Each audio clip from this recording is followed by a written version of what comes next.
24 मार्चला आहे होळी पौर्णिमा आणि या होळी पौर्णिमेच्या दिवशी 5 चुका अशा आहेत ज्या चुकूनही करू नये, त्यामुळे मोठं नुकसान होऊ शकतं. कोणत्या आहेत त्या 5 चुका? चला जाणून घेऊया, पण त्याआधी चॅनलला सबस्क्राईब नक्की करा आणि आमच्या फेसबुक पेजलाही फॉलो करा.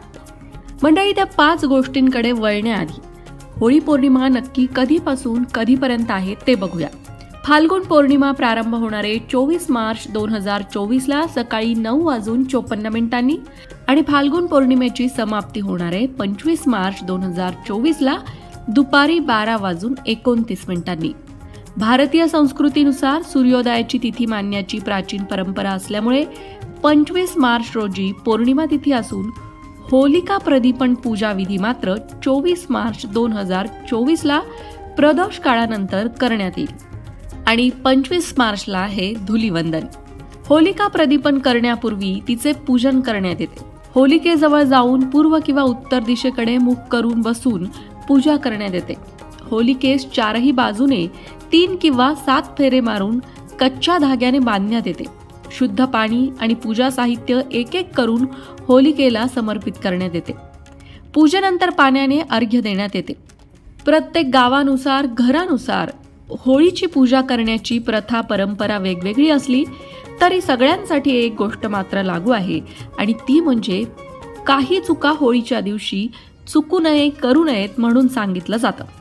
आता त्या चुकांकडे वळूया.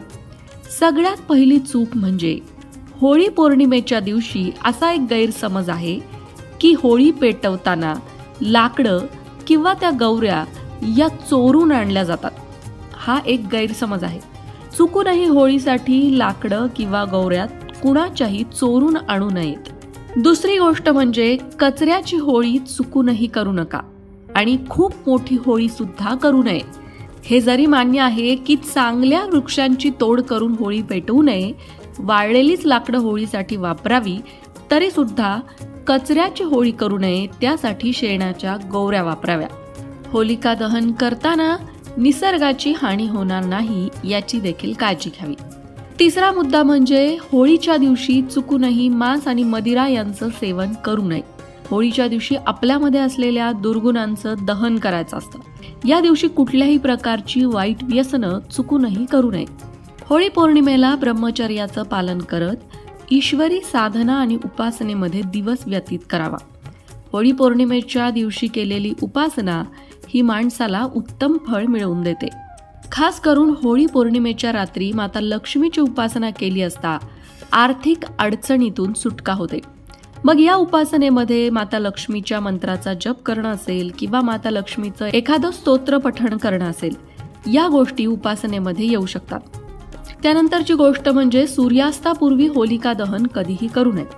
चतुर्दशी किंवा प्रतिपदा तिथी असताना होलिका दहन करण्यात येत नाही. होलिकेच्या अग्नीत भाजले गेलेले पदार्थ खाल्ल्याने व्यक्ती निरोगी राहते अशी मान्यता असल्यानेच होळीतून निर्माण झालेली राख दुसऱ्या दिवशी सकाळी घरी आणल्यास घरातील नकारात्मक शक्तींचा नाश होतो अशी ही मान्यता प्रचलित आहे.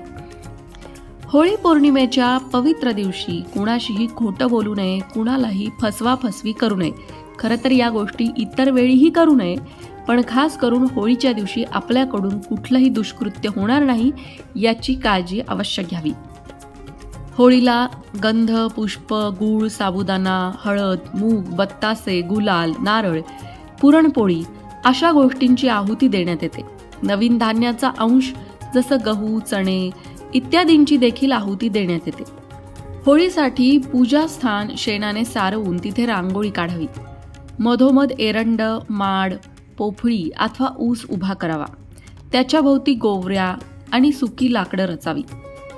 होळीची पूजा करणाऱ्याने शुचिर्भूत होऊन देशकालाचा उच्चार करत संकल्प करावा आणि नंतर पूजेला सुरुवात करावी. पूजा करून नैवेद्य दाखवावा. त्यानंतर होलिकाये नमः म्हणत होळी पेटवावी. होळीला प्रदक्षिणा घालावी आणि पूर्ण होळी जळाल्यानंतर दूध आणि तूप शिंपडून ती शांत करावी. होळी सण साजरा करत असताना आपल्याकडून इतरांचं नुकसान होणार नाही याची काळजी घ्यावी. त्याचबरोबर सुरक्षेची सुद्धा पूर्ण काळजी घ्यावी. मंडळी, प्रत्येक सणाचा अर्थ समजून घ्यावा. होळी पेटवताना आणि होळीमध्ये वस्तू समर्पित करताना आपल्यामधल्या दुर्गुणांचा, दोषांचा त्याग करण्याचा प्रयत्न करावा. आपल्यामधल्या दोष दुर्गुणांचं होळीमध्ये दहन करावं, हा सगळ्यात मोठा होळीचा हेतू आहे. तो समजून घेऊन होळी हा सण साजरा करावा आणि कुठल्याही प्रकारचे गैरप्रकार या सणाच्या दिवशी घडणार नाहीत. सकारात्मकतेने, आनंदाने, आनंद पसरवण्यासाठी, आनंद वाटण्यासाठी सण साजरा करावा. इतरांना त्रास देण्याच्या उद्देशाने किंवा कुणाचंही नुकसान करण्याच्या उद्देशाने कुठलीही कृती केली असता ईश्वर त्याचा स्वीकार कधीच करत नाही, हे लक्षात असू द्यावं. अशाच प्रकारच्या माहितीपूर्ण व्हिडिओंसाठी लोकमत भक्ती चॅनलला सबस्क्राईब करा आणि बेल आयकॉनवर सुद्धा क्लिक करा, म्हणजे आमच्या नवनवीन व्हिडिओचं नोटिफिकेशन तुम्हाला मिळत राहील. तसंच योग्य आध्यात्मिक मार्गदर्शनासाठी लोकमत भक्तीच्या फेसबुक पेजला फॉलो करायला विसरू नका.